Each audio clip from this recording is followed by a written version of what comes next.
گمونم راه تو گم کرده باشی. تو گفتی قبل 1 ماه برمیگردی، خب انصافت کجاست؟ چشم انتظارم شمردم روزا رو، خیلی گذشته. اگر بی من باشی حرفی ندارم. توقعات کسی دیگه ندارم، تو که گفتی دلت میسوزه رفتی، تو گفتی برمیگردی قبل 1 ماه، ولی 1 ماه و 600 روز رفتی.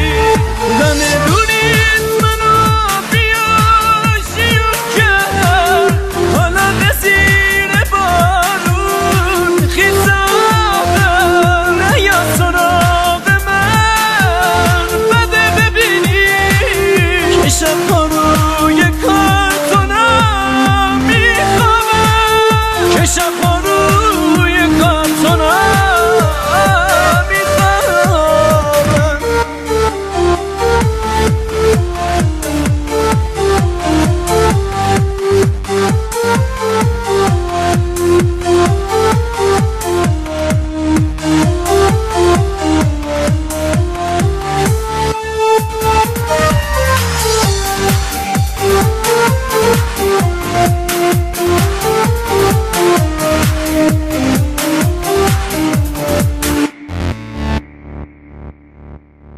به هم نشونه ای بده عزیزم، غم دوریت داره میده عذابم. به اینم راضیم اگه بذاری فقط 1 شب تو کوچتون بخوابم. تموم زندگیم چشم و نظر خورد، زمین خوردم مگه ربطی به من داشت؟ اگه به قول تو من بچه بودم، مگه بی معرفت بچه زدن داشت؟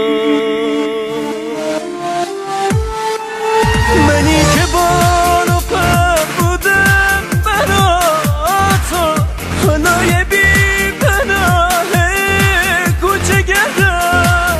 بیا دست منو بگیر بلند شد، یه عمرمو جونت کردم نکردم.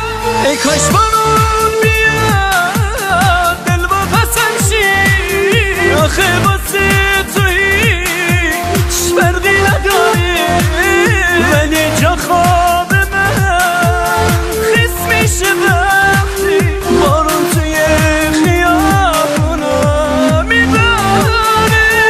میونم زمان به این بزرگی، ای کاش ستاره من میدرخشی.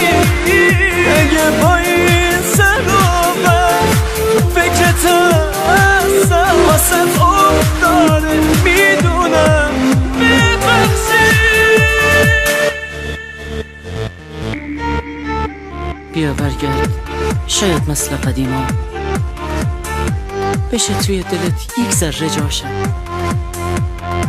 میترسم وقتی برگردی که دیگه به کارتون خوابی عادت کرده باشه.